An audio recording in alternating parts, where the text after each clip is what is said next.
پھیر لیا، کبھی وہ نظر آ گیا اپنا چہرہ پھیر لیا، کبھی کھکار کر تھوک دیا کہ ایسے چہرے پر لعنت آپ بھیجتے ہیں جو آپ کے باپ کو گالی بکتا ہے، آپ کے خاندان کو گالی دیتا ہے۔ تو ایمان والو، نبی کی عظمت پر ہماری ماں بھی قربان ہے، نبی کی عظمت پر ہمارا باپ بھی قربان ہے، جس نبی کی شان پر ہمارے ماں باپ قربان ہے، اس نبی کے بارے میں کوئی گالی بکے، اس نبی کو مر کے مٹی میں مل گیا بولے، اس نبی کو کوئی گاؤں کا چودھری کہے، اس نبی کے بارے میں کہے کہ وہ پوسٹ مین تھے، اس نبی کے بارے میں کہے کہ وہ نبی تو معاذ اللہ ایسے تھے جیسے کوئی گاؤں کا چودھری ہوتا ہے، ایسی باتیں اس نبی کے متعلق لکھے اور یہ لکھے کہ نبی کے پاس تو ایسا ہی علم تھا جیسے کہ جانوروں کے پاس علم ہے۔ اگر میں کہہ دوں جناب آپ کے باپ تو ایسا ہی جانتے ہیں جیسا کہ کتا جانتا ہے، جیسا کہ گدھا جانتا ہے، تو آپ آخر چڑھا کے لڑنے مرنے کو تیار ہو جائیں گے۔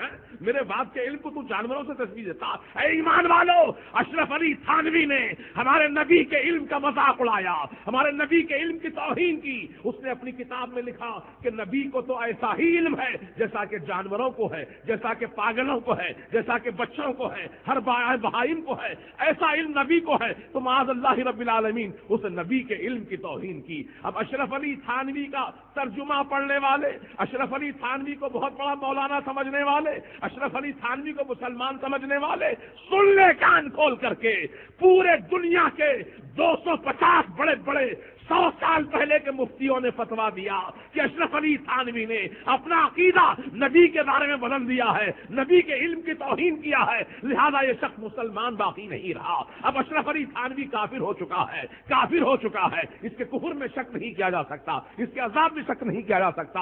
اور یہ فتوا یہ بھی دیا گیا کہ من شک کا فی کفرہ و عذابہ فقط کفر۔ اشرف علی تھانوی کے کافر ہونے میں جو شک کرے گا یا اس کے عذاب میں شک کرے گا وہ بھی کافر ہو جائے گا۔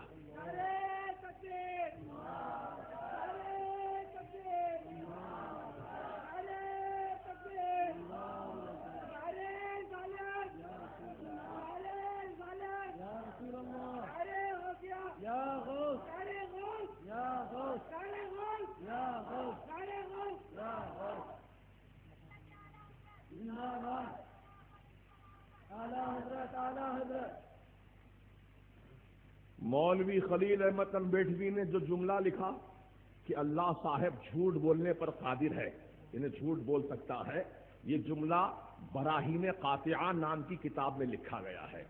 اور اشرف علی تھانوی نے جو نبی کے علم کو جانوروں سے تشبیہ دی ہے، جانوروں جیسا لکھا ہے، اس کتاب کا نام ہے حفظ الایمان۔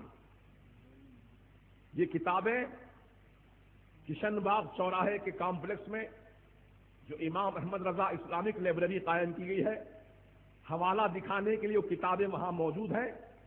آپ یہ مولانا صاحب دیکھ رہے ہیں، یہ مولانا ہمیشہ وہیں نمازوں کے اوقات کے سوا جو وقت ہوتا ہے پورا وقت اسی لائبریری میں گزارتے ہیں۔ آپ آدھی رات کو جائیے اور حوالہ ان سے پوچھیے کہ مولانا وہ جو حفظ الایمان کی کتاب کا حوالہ ہے وہ کہاں ہے، دکھائیے ہمیں، براہین قاطعہ دکھائیے، ان کی گستاخیاں کہاں کہاں ہیں، نبی کی شان میں، اللہ کی شان میں دکھائیے، انشاءاللہ پورے پروف کے ساتھ آپ کو دکھایا جائے گا۔ ہم ہوائی فائرنگ کرنے کے عادی نہیں ہیں، ہم جو بات بولتے ہیں ڈنکے کی چوٹ بولتے ہیں اور حقانیت پر مبنی ہمارا بیان ہوتا ہے۔ ہم کان میں نہیں بولتے ہیں، میدان میں بولتے ہیں۔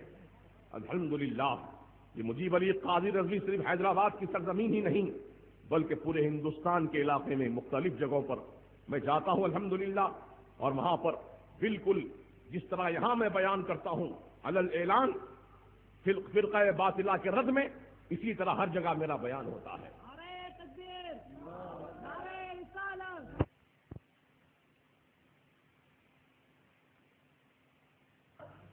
اب آپ غور کیجیے، اشرف علی تھانوی کو ہمارے حیدرآباد میں بہت بڑا ایک عالم سمجھتے ہیں، تھا بھی بہت بڑا عالم ہو، ایسی بات نہیں ہے، عالم تھا، مولوی تھا، فاضل تھا، کامل تھا، سب کچھ تھا، لیکن گستاخ رسول تھا۔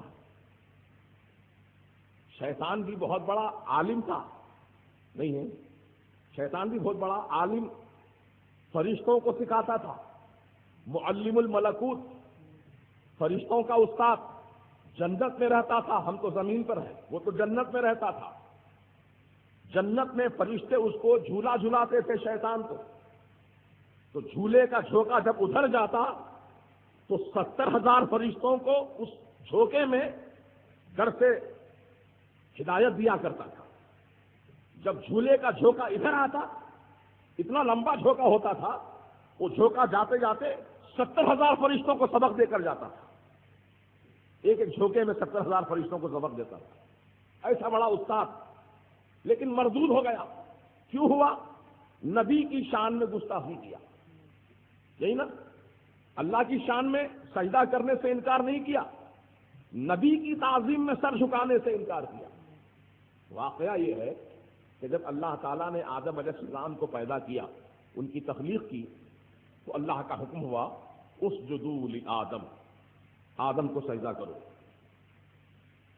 یہ قرآن کریم میں سب تفصیل موجود ہے، آپ دیکھ سکتے ہیں. اسجدوا لآدم اللہ کا فرمان ہے، تم سجدہ کرو آدم کے لیے. تو سارے فرشتے اللہ تعالیٰ کا حکم پا کر سجدے میں سجدہ ریز ہو گئے آدم علیہ السلام کے سامنے. لیکن ابلیس شیطان، جس کا نام عزازیل بھی ہے، ابلیس بھی ہے، شیطان بھی ہے، وہ اکڑ کر کھڑا رہا. وہ جھکا نہیں، سجدہ نہیں کیا. تو اللہ تعالیٰ نے اس سے فرمایا کہ تو نے سجدہ کیوں نہیں کیا آدم کو؟ جبکہ میں نے تجھے حکم دیا تھا، تو نے سجدہ کیوں نہیں کیا؟ تو شیطان کیا بولا؟ حجت کیا اللہ تعالیٰ سے، خلقتنی من نار وخلقتہ من طین. اے اللہ، تو نے مجھے آگ سے بنایا ہے. شیطان کیا بولا؟ مجھے تو نے آگ سے بنایا ہے اور آدم کو تو نے مٹی سے پیدا کیا ہے. مولا، مٹی تو پستی میں رہتی ہے اور آگ بلند رہتی ہے. میں بلند چیز سے بنایا گیا ہوں، بلندی والا ہوں. یہ پستی والے کے سامنے کیوں کر جھکوں؟ میں نہیں جھکتا اس کے سامنے، تیرے سامنے جھکوں گا، تیرے لیے سجدہ کروں گا اے اللہ، لیکن آدم کے سامنے نہیں جھکوں گا، آدم کی تعظیم نہیں کروں گا، آدم کو سجدہ نہیں کروں گا. تو یہیں سے شیطان کی فطرت معلوم ہو گئی، شیطان کا نیچر معلوم ہو گیا کہ شیطان کبھی بھی اللہ تعالیٰ کی عبادت سے انکار نہیں کیا، کبھی نہیں کیا، آج بھی نہیں کرتا ہوں. اگر شیطان سے کہا جائے کہ چل نماز پڑھ، فوراً پڑھ لے گا. اس سے کہیں چل روزہ رکھ لے گا. اس سے کہیں چل خانہ کعبہ کا طواف کر، وہ طواف بھی کر لے گا. چل مسجد میں آ کے بیٹھ جا، مسجد میں آ کے بیٹھے گا. چل محلے میں گشت کر، تو گشت بھی کر لے گا. جو کہیں گے وہ کرنے کو تیار ہوگا. لیکن اس سے کہیں گے تو کھڑے ہو کر، اے شیطان تو کھڑے ہو کر یا نبی سلام علیکہ، یا رسول سلام علیکہ، کھڑے ہو کر نبی کو سلام کر، تو شیطان بولے گا کہ ہاں یہ کام مجھ سے نہیں ہو سکتا، یہ سلام نہیں پڑھ سکتا. میں جتنا چاہو سجدے کروں گا اللہ کو، اللہ کے لیے سجدے کروں گا، اللہ کے لیے نماز پڑھوں گا، لیکن نبی کو سلام نہیں کروں گا. یہ ہے شیطان کا نیچر، یعنی عبادت کے لیے تیار، تعظیم سے انکار. تب یہ جو جماعتیں نکلی ہیں، چاہے وہ تبلیغی جماعت ہو یا اہل حدیث جماعت ہو یا SIO ہو یا جماعت اسلامی ہو، یہ سب جماعتوں کا یہی معاملہ ہے، عبادت کو تیار ہیں. نماز پڑھیں گے، فجر پڑھیں گے، ظہر پڑھیں گے، عصر پڑھیں گے، مغرب پڑھیں گے، عشاء پڑھیں گے، چاش پڑھیں گے، اوابین پڑھیں گے، صلاۃ اللیل پڑھیں گے، صلاۃ التہجد پڑھیں گے، اوابین پڑھیں گے، سب پڑھیں گے. لیکن ان پڑھنے والوں سے، نماز پڑھنے والوں سے کہو ذرا مدینے کی طرف کھڑے ہو کر یا نبی سلام علیکہ کہہ دو، مصطفیٰ علیہ رحمت پہ لاکھوں سلام کہہ دو، تو کہیں گے یہ کام ہم سے نہیں ہوگا، یہ شرک ہے، ہم اس کو شرک سمجھتے ہیں. معاذ اللہ.